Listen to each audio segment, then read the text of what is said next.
Next up, we have Simon Daniel, who has a little device from Moixa. Thank you. Cheers. Here's your clicker. Okay, thank you. Good afternoon. I'm Simon Daniel, founder of Moixa. We are an energy storage company focused on the residential and small business sector, providing end-user benefits and then aggregating storage across communities to provide grid services and income. So we're reasonably advanced. We've developed technology. It's ready for sale. We have patents granted, cited by companies like Honeywell, CE, Siemens, as an example.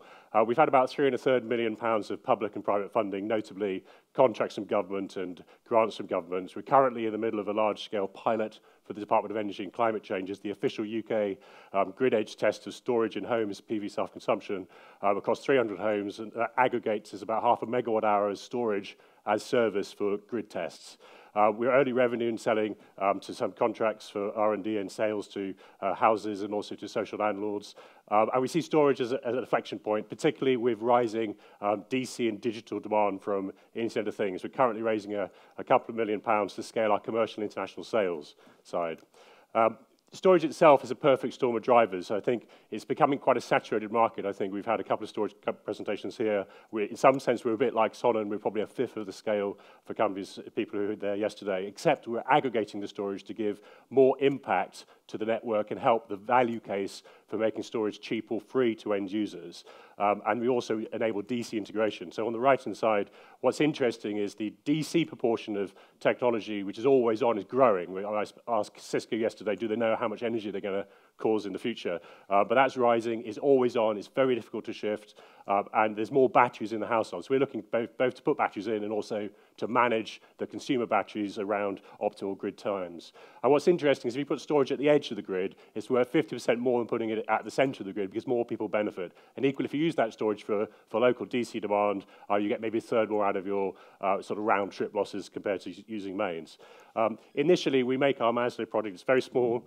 This is a 2 kilowatt-hour system from about £2,000, installed in maybe an hour by a Sky-type installer. And that stores energy from night, stores energy from your solar, pushes it back at peak to reduce bills and reduce costs to the grid. We also then aggregate that storage to access new income across the community. And that enables some very clever new ESCO models we're working on, which are effectively new utility models for large-scale channels. It's compact, it's easy to install, and we have an extension pack, which is a bit smaller, which is another 3 kilowatt-hours, so you can stack these to give more impact. It's almost a retail product, except it needs to be essentially installed by an installer because of the UK regulations on part electricity, and also connecting inverters to the grid requires permission. The system can also support powering local DC demand, like lighting, LED lighting, and DC power for the new USB sockets, which are multi-voltage, where we have some patents on this. And with some of our trial, co-installing Maslow with lighting. Particularly in the short term, we're offering solar self-consumption to new solar. Typically, sort of 2,000 solar installs happen a week, but also more interestingly to retrofit to existing solar homes, of which there are about 500,000 in the UK. And because we can also support powering our device from local solar, we're looking also at the urban market, where you put in maybe 0.5 kilowatt of solar into the flats opposite, connected to the battery to power lighting or push power back during peak times. And this supports smart tariffs like the night tariff or free Saturdays and some of the other tariffs being developed by utilities in the UK. And it's resilient in the sense that you can provide local lighting, so there's self-power today, providing DC lighting. And that unit is sufficient to power a whole house worth of LED lighting, along with your comms and connectivity and sort of internet-type devices you've got connected. But basically, shifting power from night, shifting power from solar to reduce your peak consumption. And then we aggregate, as an example on the right, there's a 50 kilowatt-hour cluster there at Brunel University. We're showing how the aggregate data feeds into our cloud system. Today, we're selling the solar self-consumption model. We're demonstrating how aggregation works across different stakeholders, and we've prepared technically for this future where there's more DC power being connected and powered directly through wireless and also DC multi-voltage USB. We have lots of IP supporting this, and we're providing a platform to deliver. Our business model is essentially make the product and distribute it via channel partners, utilities, and direct in the short term. And we also provide the service of managing storage to grid stakeholders, which could be the DNO or in the UK through to Kiwi-type companies.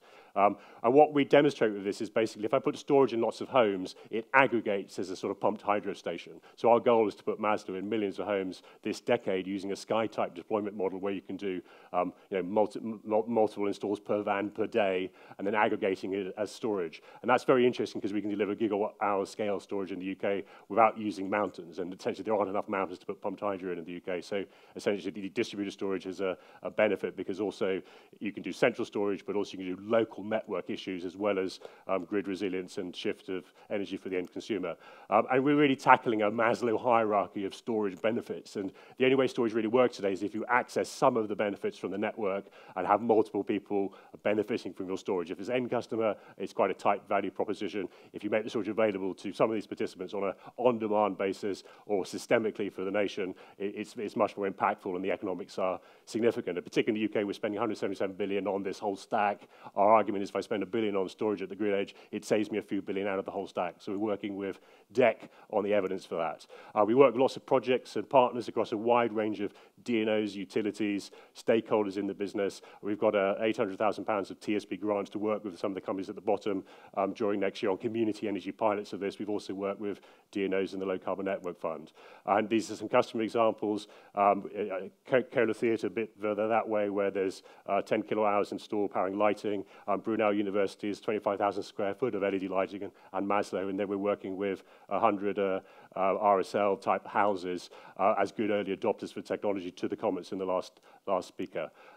We're extending our team currently. We're kind of R&D-led at the moment. We're using the funding to scale the commercial and international side of our business. We also sort of have quite a lot of IP and incubation of activity going on. My background at post-Accenture is we launched USB Cell as a consumer battery selling millions of units. Actually, we're a Cleantech 100 company and have won a top 50 design award with Apple for consumer design. We think design is quite important for products in the market going into homes. We have our current financial model is to sell into the UK sector and then B2B products with utilities. And then we're looking at partnering internationally, either licensing through our OEM factories in China. Say if we did something, say we're becoming like Sungevity, should we put our product into Sungevity stack to co-install with their utility rollout in Europe, or should we sort of put it out like a Sonnen model or white label? So we're kind of exploring those options to scale our international deployment. And where we are is we've done a few hundred installs. We're raising a couple of million now. By the spring, we'll have about 500 a megawatt hour installed. And then we're scaling our factories from our current OEM relationships to a larger scale, and then deploying more at the sort of megawatt scale in Central Europe, and then partnering more internationally. We benefit from quite a lot of the government funding schemes, and we're also bidding into the EDR and EMR mechanisms for storage subsidy and auction. We've had a lot of impact in the markets. The Economist actually wrote up our view of the USB DC future of Intel, and I look forward to some questions. But essentially, we've developed the technology, we've developed the IP, we have product ready, we're making early revenue sales, we're raising funding to scale our international and commercial side of our business, and to take this from our current megawatt scale into paths to gigawatt scale. We've also looked at a financing mechanism to enable better finance of energy measures, and we're currently incubating that as a new sort of super ESCO. In fact, I'm actually at a meeting at number 10 next Tuesday, talking to the head of the Green Investment Bank on it, because we think it actually has quite rapid impact in the UK and addressing a number of the UK energy and carbon challenges. Thank you for your time. Cheers. This man can talk fast. Okay, thank you very much. Okay. Thank you. Yeah. Cheers.